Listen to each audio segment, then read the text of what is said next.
My name is Renisha Williams, and today I'll be talking about the topic of suicide awareness.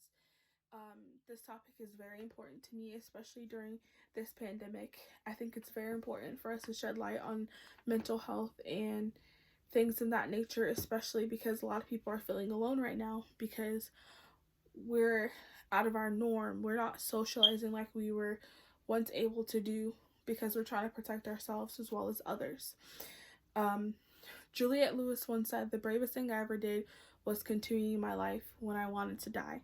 And to me, that quote is very, very, very, very, very important when it comes to suicide awareness, because it's very important for you to keep going. Even even when you're ready to give up, it's really important for you to just stop and think like, okay, this that solution is not a fix to my problem. There's other ways for me to go about stopping how I feel. And according to the Suicide Lifeline website, a lot of people, like, one of the signs of someone having suicidal thoughts is them feeling like they're hopeless. Like, a lot of people talk about it, like they'll slide it in casual conversation. They'll be like, I'm feeling kind of hopeless today. I don't feel like life has a meaning. And some people might not read too much into it, but a lot of people will, because they know, like, especially if you know someone that has thoughts like that, like, you need to take that very serious, because you never know how someone's really feeling inside, because a lot of people don't express the way they feel.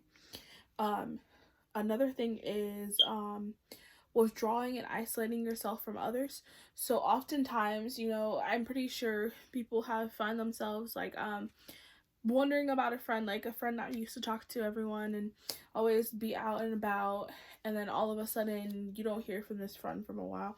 They're not texting anyone, they're not posted on social media, and you get kind of concerned because you don't know what's going on in their mind.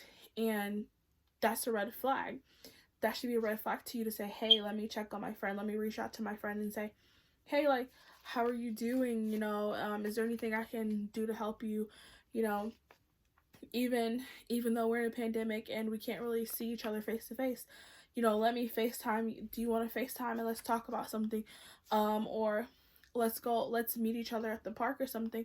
Something where you can be outdoors and just let them, like, get a breath of fresh air, because often a lot of people won't tell you what they're going through because they don't want to feel like they're putting their problems on someone else.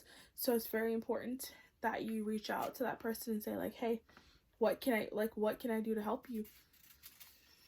But not all signs are like really subtle and obvious. Some people don't show signs. Like, some people will smile every day and you will have no idea what they're dealing with.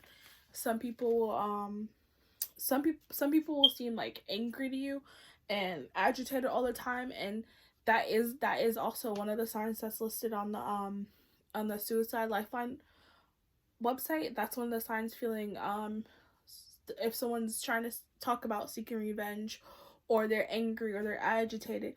Those are some of the signs that they're depressed or that they're having these thoughts. And you really want to look for things like that. And then another important thing is to, like, think about, like, risk factors that kind of, like, could lead someone to commit suicide.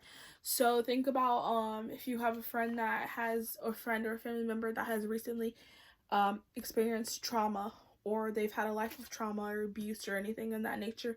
You really want to stay in contact with those people and make sure that they're keeping their head high, because often, some people, they might tell you that they're over things and they're not, and they might just have it balled up inside of them, and it might be eating at them and eating at them and eating at them, and you never know because they don't talk about it. um some people, another like risk factor is like signs of like substance abuse.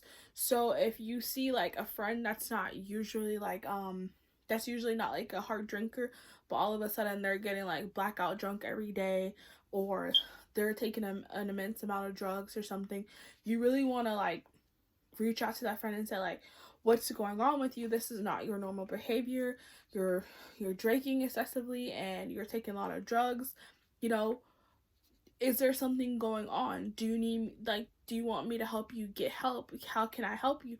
Or also, if you don't feel like, if you see signs in your friend or your family member, and or even like a stranger, and when I say stranger, I don't mean like, oh, like you see like a random person on the street. I mean like someone that you don't talk to every day, but you notice they're having like really abnormal behavior. Then if you don't feel comfortable like reaching out to that person, get someone you know that can help them get the help that they need, or someone that you know that can help them, because it's better to be safe than sorry. You'd rather help someone that might not need help than not helping someone that needed help. And so with that being said, just always remember to check on your friends and show them that you're here to support them no matter what. Even if you can't help them yourselves, try to find someone that can help them. There's a lot of suicide prevention hotlines. There's a lot of programs that offer help to people. You just have to, you know, reach out, and there's a lot of websites like the CDC has strategies listed on their website to help deal with stress. And there's the suicide prevention lifeline website. There's a lot of videos on signs of suicide, like there's a lot of videos of like signs of like how to look for signs of someone that might be at risk of suicide. So just keep those things in mind.